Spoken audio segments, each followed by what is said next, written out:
Hey there, it's a late night response to Bash on his Game Master restrictions on character creation video. And like Zarion13 said in those comments over there, where he mentioned the group dynamic, that's it exactly. That's why I make limitations for character and party creation. It's for the sake of having group and story unity, cohesion, so that things play well together and well off of each other. And no matter how much some people out there might balk at this, the truth is that if the players are pulling in different directions from the get-go, that game is not going to last long. Even in groups where everyone sort of loves, likes, or at least appreciates character versus character uh, scenes, even there, you can't control where it might go. You just can't. It's very chaotic because it might lead to player versus player where feelings are, if not hurt, then at least riled up.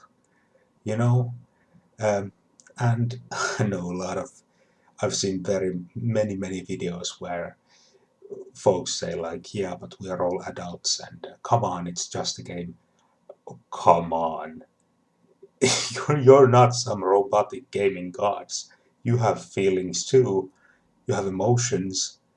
And if someone pushes your buttons long enough, sorry, you are going to respond in kind. Everyone has their limit. Uh, you're not just going to sit there and take it uh, unless you're in a coma. Um, but yeah, um, because this sort of thing is mainly just a distraction from the actual game you could be having, the story you could be involved in, the characters that might be evolving into something. Um, yeah, this is something that tends to just devolve into arguments and even in some cases become purely numbers based, where it's that one-upmanship thing. Uh, it's ridiculous, but it happens. Uh, but yeah, moving on from the problem to the good news. Have you heard the good news? You're about to, because this unity, this cohesion, can happen in all sorts of different ways. How the group comes together. Uh, Werewolf is actually a really good starting point here because, like you said, Bash, there you have the pack, and the pack has a very clear hierarchy. It has an alpha, it has an omega, and everything in between. They have the wise one and the fool, and you know, at least any good pack does have those two at least. Um, but yeah, there, if you want to challenge the leadership, yeah, you have to be ready to throw down. Uh, and if you can't step up to the challenge, then you're not good enough. And you have to go along because that's a society, it's a culture with its own rules, and you can't just become the leader through subterfuge. Sorry, you can't. Not in Werewolf. Uh, but yeah, uh, but going off from Werewolf into something very different.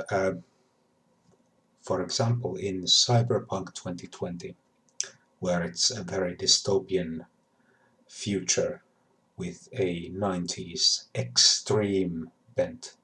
That's extreme with three X's for emphasis.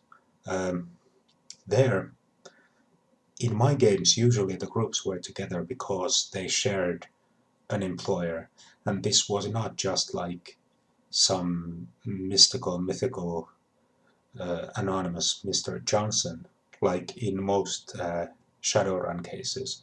This was either a corporation, um, a booster gang, or in one case it was actually a medical clinic operating out of the combat zone, and that was still, I remember that game very fondly. It was great. And yet another example, they were all members, different kinds of law enforcement officers, and so they worked for the government basically. And there, in most of these cases, the orders come on from up high, and you follow them because you don't want to get A, suspended, or B, lose that paycheck. And in Cyberpunk, that paycheck is really important because that gives you the ability to get all the cool stuff, or at least keep your cool stuff. Now in D&D or other fantasy, um, there are various ways. For example, the group might be from the same barony. They're all from the same barony, and now the barony has fallen on hard times, and this threatens the well-being of not just the player characters, but the friends, loved ones, and all sorts of contacts, whatever the player characters might have. So now they have to band together. Maybe there could be like a war looming on the horizon. Maybe there's a plague. Might not be ravaging the whole countryside, but it might be spreading. So here it's a problem that they have to tackle together, because one person can't achieve everything, and not fast enough, not quick enough for this crisis. Uh, Maybe they don't have to solve the big problem, but they have to at least try and alleviate it. Uh, uh, yeah, and even for truly antisocial characters, and I've used this many, many times. Guess what? The group is in trouble, and the only way out is to work together. Yes, it's the jailbreak scenario, or any variation of it, you know. Or, yeah, we have 48 hours to get this money together that we sort of lost, or otherwise the Yakuza will cut off our heads and use them as bait for piranhas or whatever weird thing. Uh, you know, a threat again, but all of these are based on some great need. Um, and the core point here is that the job needs to get done. So if you have those characters that don't quite mesh together, let's say they just don't appreciate each other's personality, or, oh, he worships that god, and my god is angry at his god, so now I hate him, and guess what? Doesn't matter. You can bicker about it later. Right now we have a job to do. Yeah, that guy might have once belonged to a rival booster gang, but you know what? These cyber arms are not going to get to New Mexico any faster if you just stand there on the loading dock verbally abusing each other. So either get with the times, or we're gonna get another group to make this run. So, I mean, your choice. You can just stand there and mouth off. For all I care, I can just pay someone else. They'll get the picture.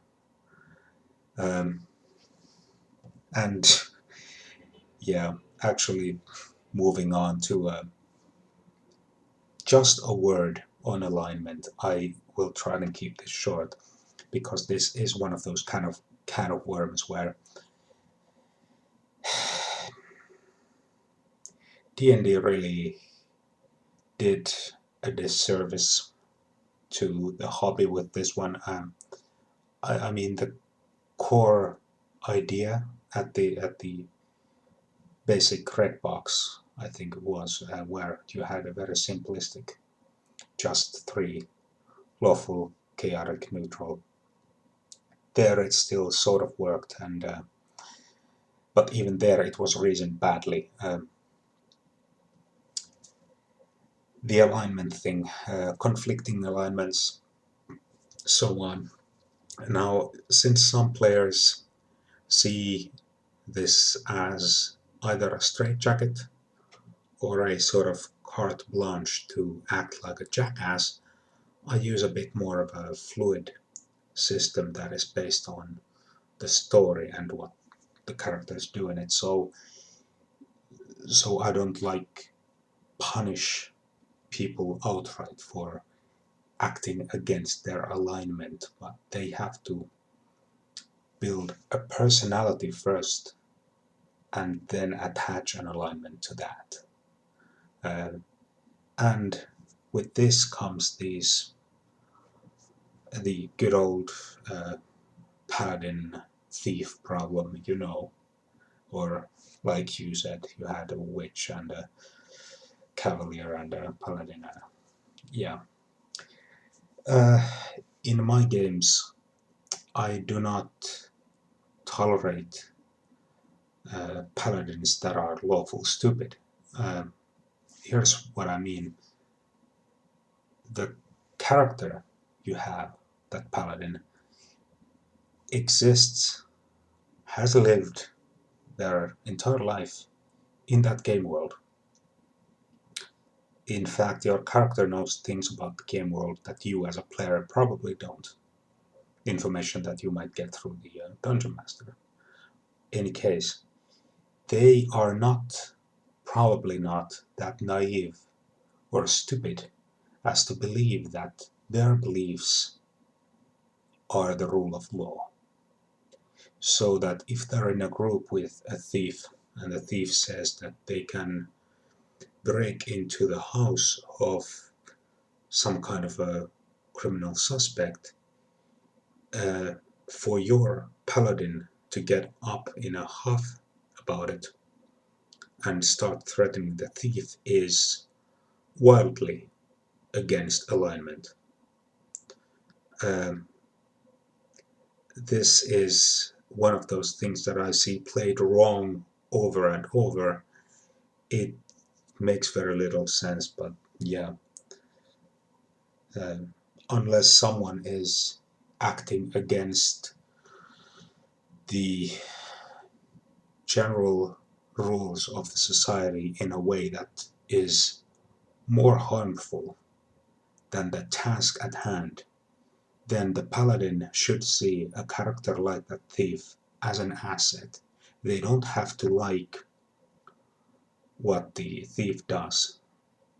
They don't have to go along with every harebrained scheme they come up with.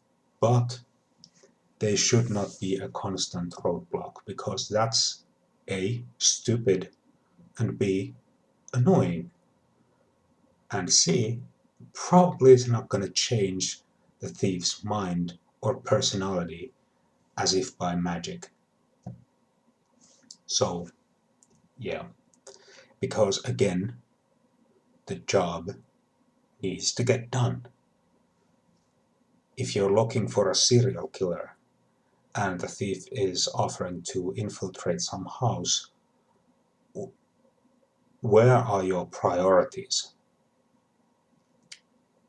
Yeah, but I'm not gonna go on about alignment anymore. I've said too much already. But yeah, actually, I was a bit miffed that I saw the alignment come up in Dungeon Crawl Classics as well. But there, it's at least, well, it's still not the way I liked, but it's at least a bit more varied, I should say. Any case, final thing on the character creation. I don't want to take away the fun and the excitement of a player creating their own character. The only, and I do repeat, only situation where I create characters for the players is when I run a one-shot. And I've only done this with a couple of games.